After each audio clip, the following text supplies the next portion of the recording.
এত মার আমার জীবনে আমি খাইনি। ওইদিন একটা জুতা কেনার জন্য যে পরিমাণে মার খেয়েছি। তো যে আমার ৳৫ দিবেন, আমার একটু কিছু খাইতে মনে চাচ্ছে। মাঝে, মাঝে মনে হয় যে দুনিয়া ছেড়ে দিই। চিঠি লিখে আমি গলায় ধরে নিছি। আমি রোকসানা। আমার বাড়ি হচ্ছে নড়াইল, কালিয়াতে। তো আমার জীবনের গল্পটা শুরু হয় ২০১২ থেকে। ২০১২ র পরে আমার আব্বু-আম্মু আমার পারিবারিক দেখে শুনেই আমার দিয়ে দেয়। বিয়ে দেওয়ার পরে শ্বশুরবাড়িতে যাওয়ার পরে ১ম কয়েকদিন খুব ভালোই যাচ্ছিল। হুম। এর কিছুদিন হলে পরে মানে আমার স্বামী অন্য একটা মেয়ের সাথে সম্পর্ক ছিল। তার সাথে দীর্ঘদিন ২, ৪, ৫ বছর বেশি তার সাথে মানে রিলেশন বিয়ের ছিল। আগে থেকেই? এর আগের থেকে তার সাথে রিলেশন ছিল। তার সাথে কন্টিনিউ কথা বলত এবং তার সাথে সময় কাটাতো, দেখা করত। আমি পুরো জানতাম না। যখন আমার মানে বাসর রাত্রেও তার সাথে যে দেখা করছে, তার সাথে কথা বলছে, আমাকে রেখে। এরপরে আপনার আমি এক জায়গায় শুয়ে রয়েছি দুজনে। কিন্তু আমি এক পাশে শুয়ে রয়েছি, ও আরেক পাশে শুয়ে ওই মেয়েটার সাথে কথা বলে। তারপরে আমি কখনো আমার খারাপ লাগতো, আমি কান্নাকাটি করতাম। কিন্তু করে মানায় নিতাম যে ঠিক হয়ে যাবে আস্তে, আস্তে। এরপর না এভাবে কিছুদিন চলতে লাগলো। কিন্তু ও ওর মতন করে সময় কাটায়, ওর মতনই করে, কোনো কিছুই করে না। এরপর আমার বিয়ের রোজার ঈদে বিয়ে হয়েছে। কোরবানির ঈদের সময় মানে আমি যে একটা নতুন বউ, আমার যে মনে করেন কি যে একটা মেয়ের অনেক কিছুই লাগে। যেরকম একটা সাবান, একটা শ্যাম্পু বা একটা ব্লাউজ, একটা শাড়ি হুম, বা হুম। একটা বিভিন্ন সে বিয়ে দিল, বিয়ের পরে যে একটা মেয়ের কিছু না একটা কিছু লাগেই। কিন্তু আমার বিয়ের ২.৫ মাস হয়ে গেছে, আমার কিছুই দিইনি। তো আমার বিয়েতে একটা জুতা স্যান্ডেল দিছে। তো জুতাটা আমার পায়ের সাথে ফিট হয় না। তো আমি ২.৫ মাস ধরে ওটা ব্যবহার করতেছি। কিনে দিতে বলছি, কিন্তু আমাকে কিনে দেয়নি। তা ঈদের ২ দিন আগে আমার বড় যা উনি মার্কেটে যাবে। তো আমার বলতেছে যে আমি মার্কেটে যাবো। তো আমি আমার হাসব্যান্ডকে বলতেছি কি, "দেখো আ বড় ভাবি মার্কেটে যাবে। কিছু টাকা দাও। আমি একটা জুতা আনতে দিই। আমার জুতা তো আমার পা সাথে ফিটিং হয় না। ভালো লাগে না পড়তে।" হুম। তা আমার হাসব্যান্ড বলছে কি, "ঠিক আছে। তা আমার দেখো কাপড়ের প্যান্টের পকেটে টাকা রইছে। তুমি ওই জায়গাতে টাকা নিয়ে ভাবিরে দাও।" উনি খাইতে বসছে, আমি ভাত দিচ্ছি বাইরে। পরে ভাবি চলে যাবে। আমি যাই পকেটেতে টাকা এনে আমার এই যাওয়ার কাছে দিছি। যাওয়ার কাছে দিলে পরে যাওয়া চলে গেছে কিনতে। আর আমার বড় চলে গেছে এর মতন বাইরে চলে গেছে। এরপরে আমার যা রাত্রে কিনে আনছে আমার জন্য জুতা। তা আমার শাশুড়ি জানে না। আমার শাশুড়ি জানে না। এরপরে আমার শাশুড়ি দেখে জিজ্ঞেস করতেছে আমার বড় জার কাছে যে, "এই জুতা কার?" তো আমার বড় জা বলছে কি, "মেজো বউর।" কচ্ছে, "মেজো বউর জুতা? কে কিনে দিছে?" পরে আমার হাসব্যান্ডের নাম বলতেছে যে, "আহসান কিনতে টাকা দিছে।" আমার শাশুড়ি ওই জুতা কিনে এনে দিছে শুনে আমারে বিশ্রীভাবে বলছে, "কেন দিল? কিসের জন্য দিছে?" উনার সমস্যা কোথায়? জি? মানে আপনাকে আপনার হাসব্যান্ড জুতা কিনে দিয়েছে তাতে উনার হিংসা লাগতেছে। হ্যাঁ, কেন দিছে? অ্যা এরপরে মানে গালিগালাজ করতেছে, অনেক চিল্লাপাল্লা করে মানে বাড়ি ভরা মানুষ, গ্রাম বোঝেন না? দেশের মানুষ জড়ো হুম, করে ফেলাইছে। হুম। এরপরে আমার না নতুন বউ আমি না খুব খারাপ লাগতেছে। আমি কান্নাকাটি করতেছি। কিছুটা তো কাউরে বলতে পারতেছি না। মানে খুব খারাপ লাগতেছে। পরে আমি কান্নাকাটি করতে আমি না ঘুমাই গেছি।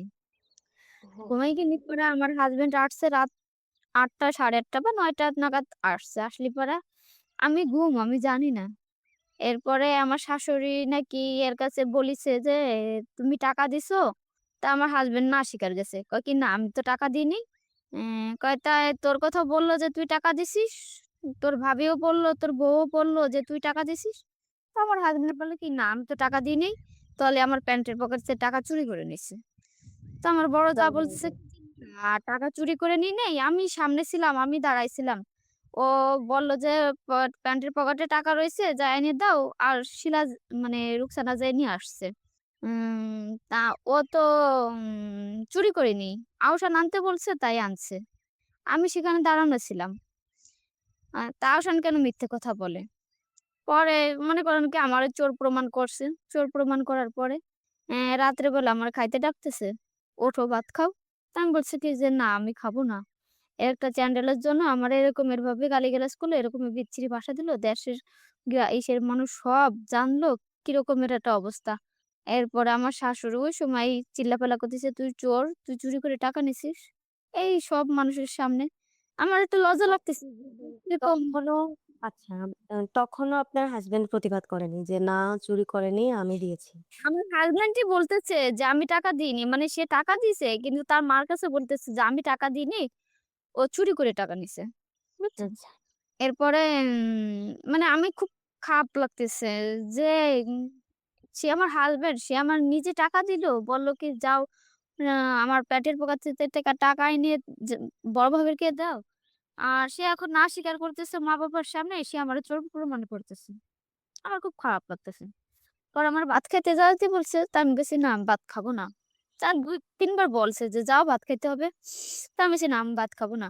যখন আমি বলছি যে, "না, আমি যাবো না", তখন আমার সেই বিয়ের ২.৫ মাসের ভাই আমাকে এমন মারা মারলো, শুধু কিলেলো আর ঘুষোলো। মানে আমি বলতে পারব না। ওই দিনকার কথা আমি মনে কে করলে পরে মারলো আমার আপনার হাসব্যান্ড? আমার হাসব্যান্ড। আমি ফর্সা মানুষ। আমার কালো দাগ পড়ে গেল। মনে করেন কি, এত মার আমার জীবনে আমি খাইনি। ওইদিন যে একটা জুতা কেনার জন্য যে পরিমাণে মার খেয়েছি। এরপরে আমি রাত্রে খাইনি। মারছে। মারার পরে যাও পরের দিন চলে গেছে। আমি আমার মতন কাজ-কাম করতেছি। আমি আর ওর সাথে কথা বলতেছি না। যেটা প্রয়োজন সেটা বলতেছি, যেটা প্রয়োজন না আর বলতেছি না। এরপরে আমার আব্বু আবার ফোন দিচ্ছে আমার হাসব্যান্ডকে যে, "আসো আমাদের ঈদের ২ দিন আগে তো।" বলতেছে কি, "তা ঈদের দিন আসো। উম তারপরে চলে যাইয়েন আইসে ঘুরে।" পরে যেদিন আসবো তার আগের দিন রাত্রে বেলায় রাত্রে খাইতে বসছি। শ্বশুর-শাশুড়ি, দেওর, ননদ সবাইকে নিয়ে। তা আমার শ্বশুর বলতেছে কি, "বৌমা যা হইছে, হইছে। এই কথা আবার তোমার আব্বু-আম্মুর কানে দিও না।" আমি বলছি, "আচ্ছা ঠিক আছে, আমি বলব না রে।" তা বলিনি আমি। আমি আসছি আমার বাপের বাড়ি। আসলে পরে আমি আমার মতন কাজ করতেছি। এখন আমার যে ছোট বোন, ও আবার দুষ্টামি করে আমার পিঠে দিছে, ধাক্কা দিছে। দিলি পরে আমার গা তো মনে করেন কি যে মারছে, চাকা হয়ে রইছে। আমার গা ব্যথা পাইছে, আমি চেঁচায় উঠছি। চেঁচায় উঠলি পরে আমার ছোট বোন বলতেছে, "কি হইছে আপু, তোমার পিঠে থাবা দিছি, তুমি এরকম চিল্লালে কেন?" আমি, "না, কিছু হয়নি।" কয়, "কিছু তো হইছে, তুমি এরকম করলা কেন? তুমি তো এরকমের করো না।" হুম। এরপর আমার ওই কাপড় পরা তো, হুম। পরে আমার এই পিঠ কাপড় সরায় দেখতেছে। কয়, "তোমার পিঠে এরকমের অবস্থা কেন? তোমার পিঠে কালো, কালো দাগ পড়ে গেছে। তোমারে কি ভাইয়া মারছে?" আমি কই, "না।" কয়, "তুমি মিথ্যা কথা কেন বলতেছো? তোমারে তো ভাইয়া মারছে।" "কি নিয়ে মারছে?" পরে মনে করেন কি আমি না সহ্য ওরা যখন আমাকে বলছে যে কেন মারছে, কি নিয়ে মারছে, আমি না ওকে দেখে তাকাই, আমি সহ্য করতে পারতেছি না। আমি না কাইন্দা দিছি জোরে চিল্লাই। আমার আম্মুরে ধরাই। এরপরে উম আমার আম্মু বলতেছে যে, "তাহলে তোর আব্বুকে বলি, তোর কাকাকে বলি, তোরে আর দেব না, রাইখা দেব আর ওরে বাইন্ধে থুয়ে দিই। কিসের জন্য এরকমের করলো?" তো আমার হুম। আম্মুরে বলতেছি কি, "না আম্মু, আমার শ্বশুর এরকম ভাত খাইতে দিয়ে আমারে বলছে যে, তোমার আব্বু আম্মুরে বলো না। তা আমি তো তোমাকে বলতে চাই নাই। আমার বোনের জন্য এরকম তোমরা বুঝে গেছো? থাকবে। এখন যদি তোমরা জানাজানি হয়ে যায় তা বলবে নাকি, 'দেখো বৌমারে নিষেধ করলাম, তারপরে বৌমা বলে দিল। তুমি আব্বু কাকারে কেউরে কিছু বলো না।' যাক, বলিনি। আমাদের মতন করে আমরা চলে গেছি। যাওয়ার পরে মনে করেন কি ওইভাবেই সংসার চলতেছে। ও আমার বর বাড়ি আসতো, ও ঢাকা চাকরি করতো। কিন্তু কখনো আমাকে ৳৫ আমার হাত খরচ বলতে কখনো দিইনি। আমার মনে করেন কি ৳৫ লাগলেও ওই শাশুড়ির কাছে চাওয়া লাগতো যে, "আমার ৳৫ দিবেন? আমার একটু কিছু খাইতে মনে চাচ্ছে বা কিছু কিনবো।" কখনো আমার হাসব্যান্ড কখনো আমাকে আমার একসাথে থাকা অবস্থায় মানে জয়েন্ট ফ্যামিলি থাকা অবস্থায় আমাকে একটা ৳১০ র একটা সুতার মালাও কখনো কিনে দিইনি তার হাত দিয়ে। ওই শ্বশুর-শাশুড়ি যা দিছে ওই দেওর ননদ যা বলছে সেইভাবেই চলছে। কখনো মানে তাদের করে আমাকে কোনো কিছু কোনো সময় কিনে দেয়নি। তা আমি ওই নিয়েই খুশি ছিলাম যে জয়েন্ট ফ্যামিলি সবাই সবার তাল মিলায় চলতে হয়। ঠিক আছে, সমস্যা নাই, দিক। মনে করেন কি একটা সোনো সাবান কিনতো, আমার আব্বুর কাছে ফোন দিয়ে আমার আব্বুরে বলতাম যে, "আব্বু আমার একটা সোনো কিনে দাও, একটা সাবান কিনে দাও।" আমার আব্বু কিনে দিত। আমি এরতাম। মানে আমার যখন আমি বাপের বাড়ি আসতাম, আমার ভ্যান ভাড়ার টাকাটা আব্বুর কাছের থেকে চাইয়ে নিতাম। বা আমার যখন বাপের বাড়ি থেকে শ্বশুর বাড়ি ভ্যান ভাড়ার টাকাটাও আমার আব্বু দিয়ে দিত। এইভাবে মনে করেন কি কিছুদিন যাচ্ছে। যাওয়ার পরে তো আপনার হাসব্যান্ড তো নিজের ইচ্ছায় বিয়ে করে, তাই না? না, ওর ফ্যামিলির সিদ্ধান্তে বিয়ে করে। মানে আমার শ্বশুর দেখছিল এবং ওরা সবাই দেখছে। দেখে পারিবারিকভাবে বিয়ে হইছে। আচ্ছা, তো উনি বিয়েতে রাজি ছিল, নয়তো তো বিয়েটা করতো না। তারপরে উনি আপনার প্রতি এমন অবিচার করতেছে। আর হ্যাঁ। ইয়ং ফ্যামিলিও এটা মেনে নিচ্ছে। বরঞ্চ আপনার শাশুড়িও আরো মানে আপনার উপর হিংসা করছে। এরপরে না উম এরপর মনে করেন কি যে এভাবে চলে যাচ্ছে। তা ওই যে মেয়ের সাথে রিলেশন ছিল, ওই মেয়ে ঢাকাত ছিল। ঢাকা থেকে বাড়ি আসছে। ঢাকা থেকে বাড়ি আসলে পরে আমার হাসব্যান্ডও বাড়ি আসছে। আমার হাসব্যান্ড বাড়ি মনে করেন কি এই সমস্যা নিয়ে সবসময় মনে করেন সংসারের ভিতরে একটা ঝামেলা থাকতই। বাড়ি মানে বলতে একদম ওই মেয়েটা আপনাদের গ্রামেরই? জি, মানে ওই মেয়েটাও কি আপনাদের গ্রামের? একই গ্রামের? জি পাশাপাশি খলট। মনে করেন কি আমাদের খলটের ১-২ খলট পরে তাদের বাড়ি। পাশাপাশি। হ্যাঁ। উনি অবিবাহিত ছিলেন? মেয়েটা অবিবাহিতা ছিল? হ্যাঁ, মেয়েটা অবিবাহিত ছিল। এরপরে ওই মেয়ে বাড়ি আসছে। বাড়ি আসলে পরে আমার হাসব্যান্ডও বাড়ি আসছে। আর বাড়ি আসলে পরেও দেখা করতে চলে যেত। ফোনে কথা বলতো। আমার সামনেই শুয়ে ফোনে কথা বলতো। তো আমি জি। কান্না করতাম। আমার বাপ-মারেও বলতাম না। আমি নিজে কান্নাকাটি করতাম। এরপরে আমার শাশুড়ি মনে করেন কি তার ফ্যামিলির সাথে কথা বলে তার ফ্যামিলি বলে কি যে, "ওর কাবিনে যে কয় টাকা আমরা দিয়ে দেব, ওরে ছাইড়া দিতে কও।" আমার হাসব্যান্ডরে বলছিল। আমার শাশুড়ি রাজি হয়েছিল যে আমার শাশুড়িরে আবার ওরা ফার্নিচার, ইটিং সবকিছু দেওয়ার কথা বলছিল। এই কারণে আমার শাশুড়িও রাজি হয়েছিল ওই মেয়েরে আনবে আমার হাসব্যান্ডের সাথে। আর আমার হাসব্যান্ডকে বলছিল আমার শাশুড়ি যে, "ওরাকে ছাইড়া দে, ওরে ছাইড়া দিতে যে টাকা লাগবে ওরা দেবে।" তো আমার হাসব্যান্ড বলছিল কি যে, "না, ওই মেয়ের একটা সমস্যা আছে তার জন্য মেয়েরে আমি আমার বউ করব না। থাকবে।" পরে সে বিয়ে করতে রাজি হয়নি কিন্তু তার সাথে সময় কাটাইতো। আমি তার বউ ছিলাম কিন্তু পাশাপাশি সে তার সাথে সময় কাটাইতো। হ্যাঁ। এরপরে কিছুদিন এভাবে চলে যাচ্ছে। যাওয়ার পরে মনে করেন কি যে ওই মেয়ের প্রতি মানে কথা বলতেই করতো। যখনই ওই মেয়ের সাথে বেশি রকম কথা বলতেই করতো তখনই আমার সাথে মনে করেন মারামারি। ১ তারিখ ওরকমের ছিল আ ওই চিকন বাঁশ দিয়ে বাড়াইছিল। ওই হ্যাঁ। পিঠের মাংস ওই বাঁশের সাথে উঠে গেছিল। ডাক্তারে না আমি ও! অজ্ঞান হয়ে গেছি। ডাক্তারে নিয়ে হুঁশ করেছিল। ইস! তখন স্বামী সম্প্রসারে চলে যায়নি। এরপরে মনে হুম। করেন কি সহ্য করতে ১-১.৫ বছর হয়ে গেছে। মনে করেন কি সহ্য আর করতে পারতেছি না। তখন আমার আইসা আমার বাপ-মারে বলছি যে, "আমি যাব না।" তো আমার আব্বু-আম্মু, আমার চাচারা সবাই কইছে কি, "না, বিয়ে যখন হইছে মেয়েদের ছাড়াই রাখলে পরে মাসি খারাপই করবে। উম মানায় গুছায় নাও। আমারে দেবে আর আমি যাব না।" হ্যাঁ। এরকম বলছি সবারে বলছি তো কেউ আমার কথা শোনে না। হ্যাঁ, গে সম্মানটাই বড়। এরা দিবে। পরে আমি করছি কি একটা চিঠি লিখছি। চিঠি লিখে আমি গলায় ধরে নিছি। আমার শ্বশুর আসছে আমাকে নিতে। পরে আমি যাব না, ওরা জোর করে আমাকে দেবে। এরপরে আমি না গলায় রশি নিছি। ওই স্কুলে পড়তাম। মানে ওই যে বেল্ট যে ফিতা, ওই হ্যাঁ। ফিতা দিয়ে ঘরের ভিতরে গলায় রশি নিছি। তারপরে যখন মনে করেন ওই এই দিয়ে উঠছে, গেজরায় উঠছি। আমার ওই চাচাতো ভাই টের পেয়েছে। আমার চাচাতো ভাই গেছে ঘরের ভিতরে কি এলো?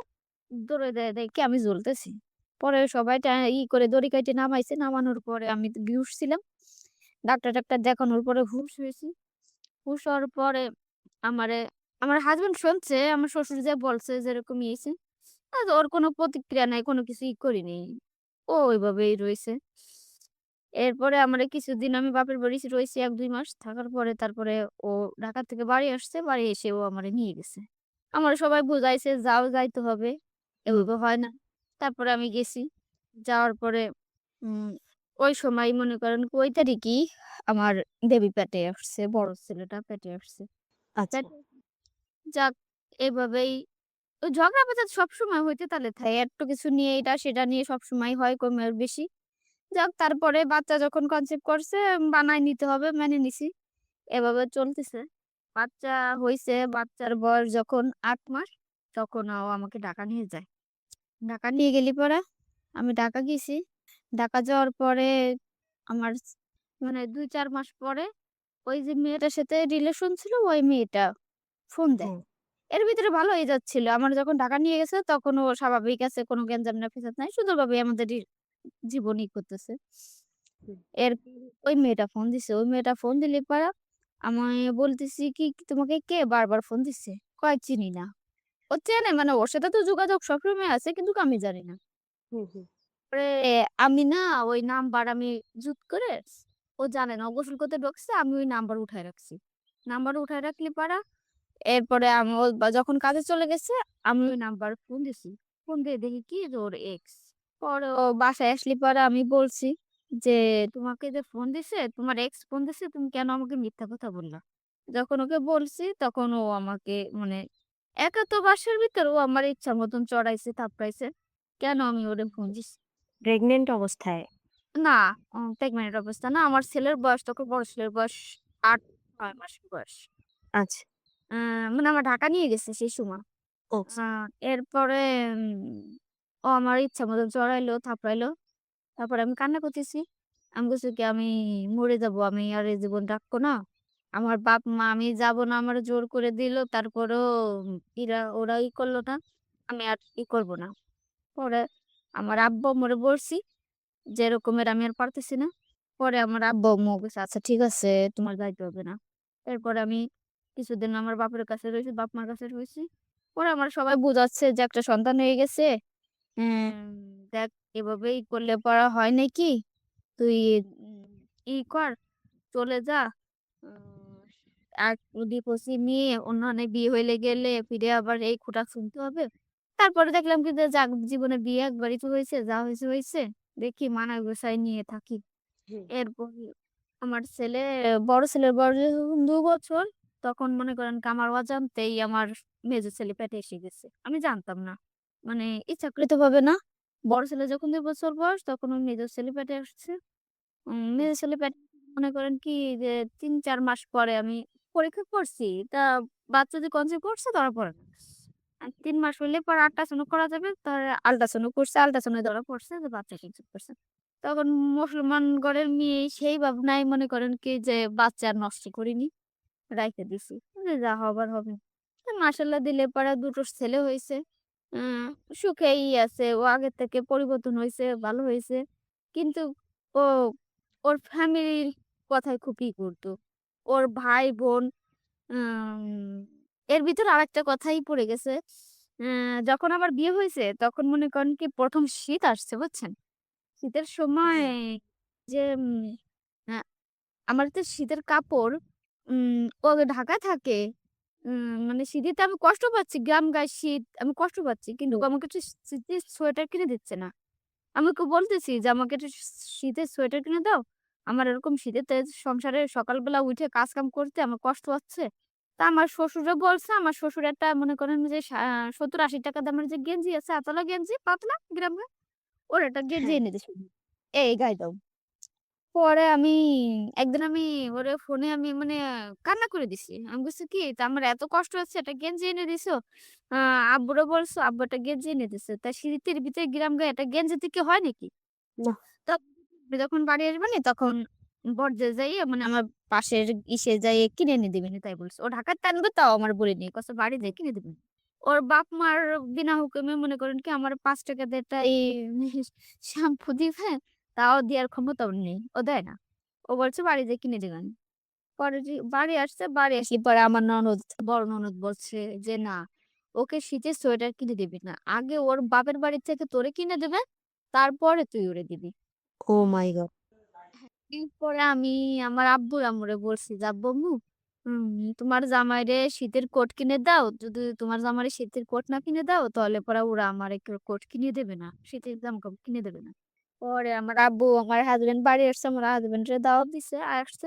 আসার পরে তারপরে বাজারে নিয়ে মার্কেটে নিয়ে আমার হাসব্যান্ডকে ৳১২০০ দিয়ে মনে করেন আজ থেকে কত ২০১২ ১২-১৩ সালের ঘটনা। ১৩ সালে ৳১২০০ দিয়ে একটা কোট কিনে দিছে।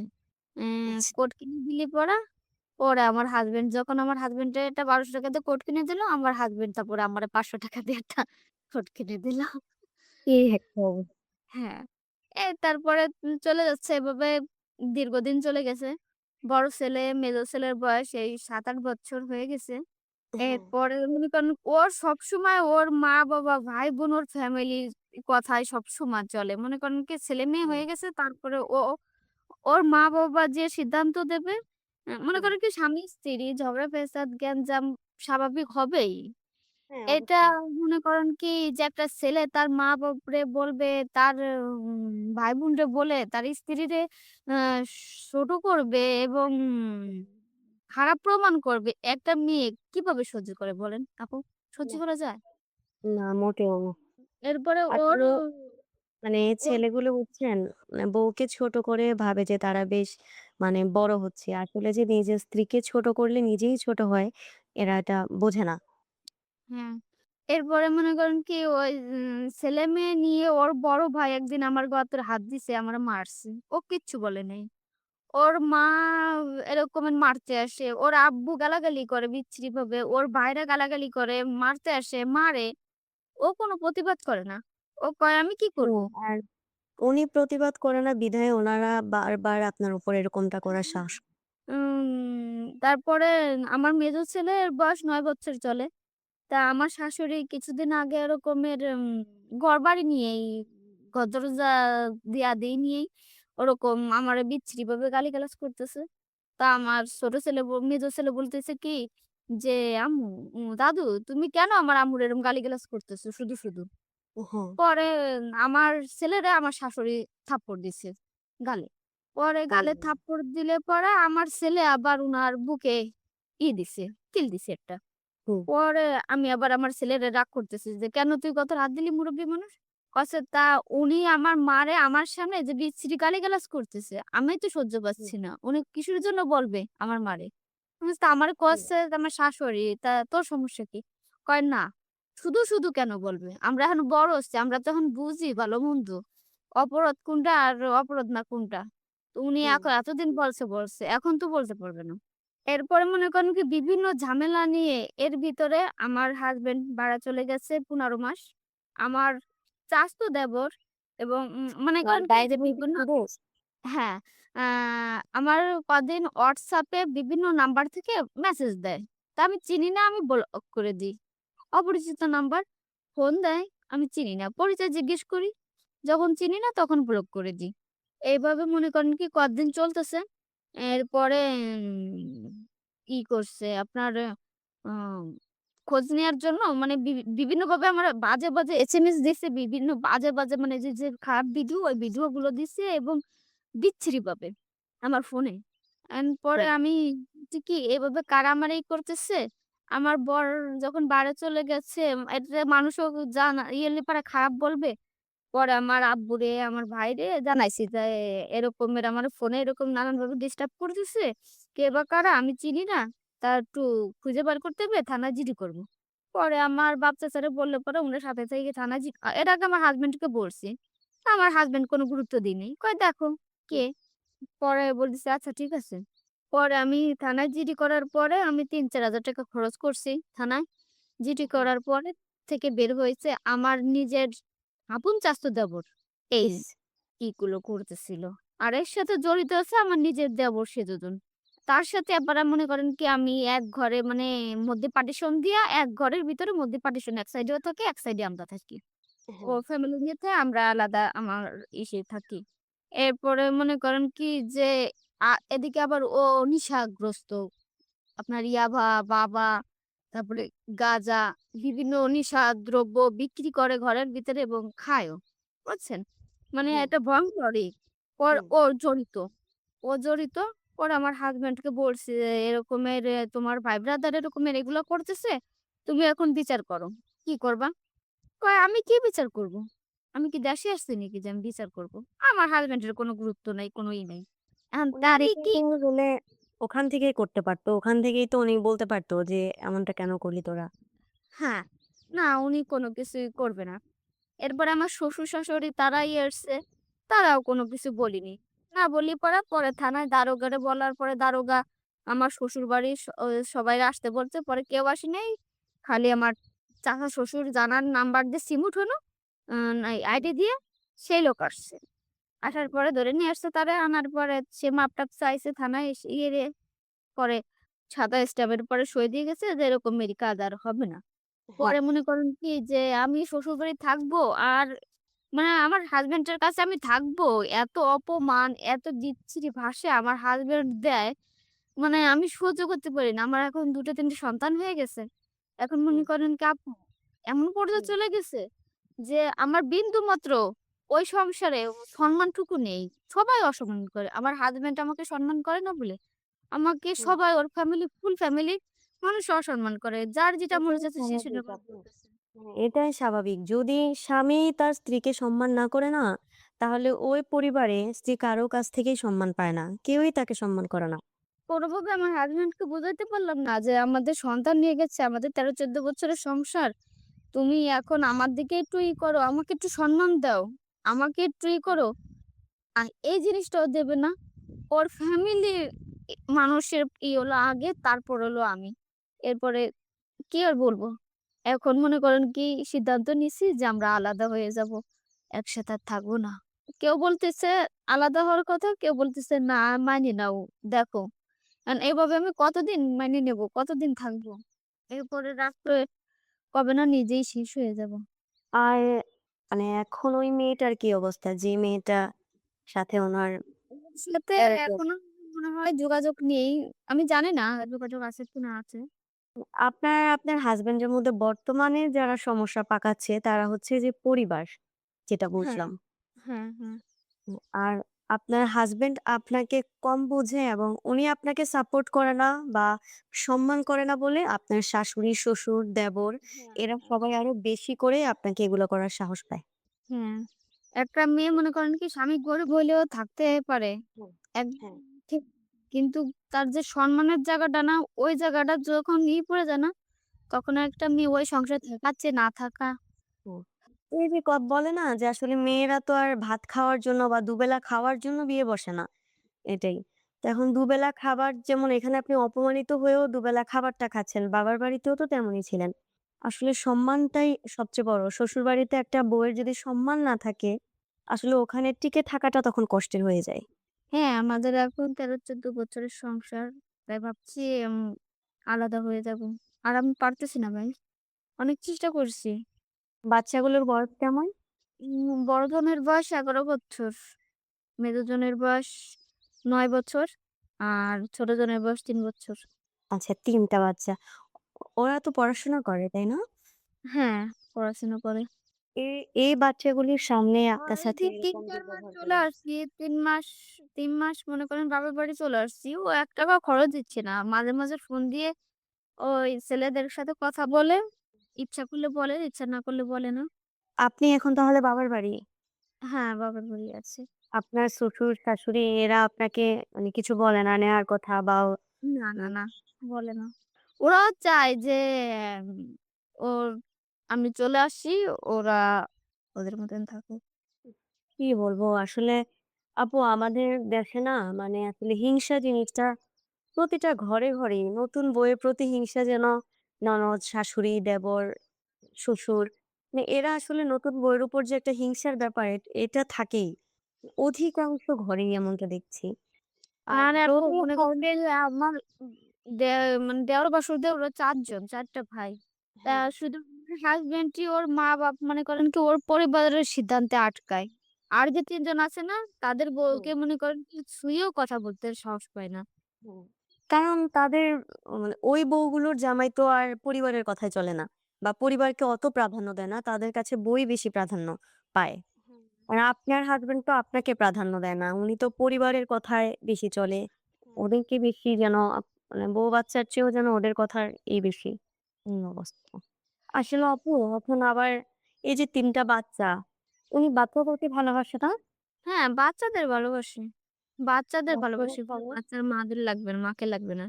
বাচ্চাগুলোর যে খরচ, পড়াশোনার খরচ বা না, অন্য যে ২-৩ মাস খরচের এই ২-৩ মাস দেয় না, বন্ধ করে দিছে দেয়া। উনি বিদেশ থেকে চলে এসছে? না, বিদেশেই আছে। আমি বাপের বাড়ি ২-৩ মাস আসছি। ডিসেম্বর মাসে চলে আসছি। সেখান থেকেই আমার খরচপাতি দেয়া বন্ধ করে দিছে। আমার বাপের বাড়ি খরচপাতিও দেয় না। তাহলে উনি টাকা পাঠায় কি উনার মা-বাবার কাছে? জানি না, বলতে পারি না। ওনার সাথে যোগাযোগ নাই। আমি কথা বলি না। আচ্ছা আপু আপনার মানে বিয়েটা কি খুব বেশি অল্প বয়সে হয়েছিল নাকি না? হ্যাঁ, আমার ১৬ বছরের সময় বিয়ে হয়েছিল। আচ্ছা আপনার হাসব্যান্ডের বয়স কেমন ছিল তখন? তখন আপনার ২২-২৩ এরকমের। হ্যাঁ, দুজনের বয়সই অল্প ছিল। হ্যাঁ। কি বলবো আসলে। আবার চেষ্টা করছে যে সংসারে ৩-৪ টা ছেলেমেয়ে হয়ে গেছে, মানায়নি। হুম। কিন্তু এখন না সত্যি আমি পারে উঠতেছি না। যে যেখানে আমার সম্মান নাই সেখানে বারবার অপমানিত, সবার কাছে অপমানিত এই করে কিভাবে একটা মেয়ে পারবে সংসার জীবন চালাতে? এর জন্য আপনার হাসব্যান্ড একটু বিদেশ থেকে মানে আসবে কত বছর থাকবে ওখানে বা আসবে কবে? বলছে এমনটা ৫ বলেন বছর, নাকি? ৬ বছর থাকবে। এখন আমার সাথে যোগাযোগ নাই। আমি কথা বলি না। আমি বলে দিছি যে, "আপনার সংসার আমি করব না। আপনি আমাকে আপনার বুঝে আপনি দিয়ে দেন, ডিভোর্স দিয়ে দেন।" তো ও বলছে, "না, আমি ডিভোর্স দিয়ে দেব না, তুমি দিয়ে দিও।" তো আমি বলছি কি, "ওভাবেই থাক। আমি আমার মতন চাকরি-বাকরি করি। আর ওর মতন থাক।" আপনি কি আপাতত কোনো জব করছেন? না, কোনো জব করতেছি না। চাচ্ছি আপনার গার্মেন্টস ভিসায় বাইরে চলে যাইতে। তা দেখি ঈদের পরে। কত সুন্দর একটা সংসার এই মানে পরিবারের অন্যদের কারণে সংসারটা একদম শেষ। সংসার টিকিয়ে রাখার জন্য অনেক চেষ্টা করছি। কিন্তু লাস্ট টাইম ব্যর্থ। আমি পারলাম না। কি করব? হুম, হুম। ৩ টা ছেলে আছে, যদি ওরা বোঝে বড় হয়ে যে না আমার মা আমাদের জন্য আমার জন্য আমাদের জন্য স্যাক্রিফাইস করছে, কষ্ট করছে। আমার মার কষ্ট বুঝবে। আর যদি কপাল খারাপ থাকে আমার, তো একটা সারা জীবনই আমার কষ্টে জীবন পার করতে হবে। জানি না আমার ভাগ্যে কি আছে। হ্যাঁ, সেটাই। মাঝে মাঝে মনে হয় দুনিয়া ছাড়ি দিয়ে চলে যাই। কিন্তু না, না। সন্তান যে এতিম হয়ে যাবে, হ্যাঁ। ওরা কার কাছে থাকবে? শুধু ওদের জন্য বেঁচে আছি। নাহলে সত্যি আপু জানেন না। মানে আমি এমন পরিস্থিতিতে আছি, মাঝে মাঝে মনে হয় যে দুনিয়া ছেড়ে দিই। না, না। দুনিয়া ছেড়ে যাওয়া কোনো সমাধান না। আসলে আপু যাদের অনুশোচনা করা দরকার তারাই অনুশোচনা করে না। যাদের বোঝা দরকার যে আমরা আসলে ভুল করছি, এরকম করা উচিত না, তারাই বোঝে না। এখন আপনি তো এখানে ভিকটিম, আপনার তো এখানে কোনো দোষ নেই। আপনার একটা সংসার, আপনি সংসার করতে চাচ্ছেন, আপনার ৩ টা বাচ্চা আছে। এখন আপনার কোনো দোষ নেই। তাহলে ভালো থাকবেন। দোয়া আ করবেন। আচ্ছা আপু ঠিক আছে। আর আপনি কি কিছু বলতে চান যে আপনার এই যে অভিজ্ঞতা, আপনার সংসার জীবনে যে এত একটা মানে আপনার পরিবার যা বুঝলেন শ্বশুরবাড়ির বিষয়টা মেয়েদের জীবনের, আপনি কি দোষ সত্যি মানে বলেন যারা কি, যে যারা মা ভক্ত সন্তান মনে করেন কি ভালো। কিন্তু মা ভক্ত সন্তানের জন্য যে মেয়েটা যার সংসারে যায় না, হ্যাঁ, ও মেয়েটার মনে করেন স্যাক্রিফাইস করতে সারাটা জীবন চলে যায়। ওই মেয়েটার সুখ খুঁজতে। কারণ মা ভক্ত ছেলে কখনো বউকে সম্মান দিতে জানে না। ঠিক। যাই হোক আপু আপনার জন্য মানে আপনি ভালো থাকবেন। আপনার জন্য শুভকামনা। বাচ্চাদের জন্য শুভকামনা। ঠিক আছে আপু ভালো থাকুন। আচ্ছা। হুম, খোদা হাফেজ।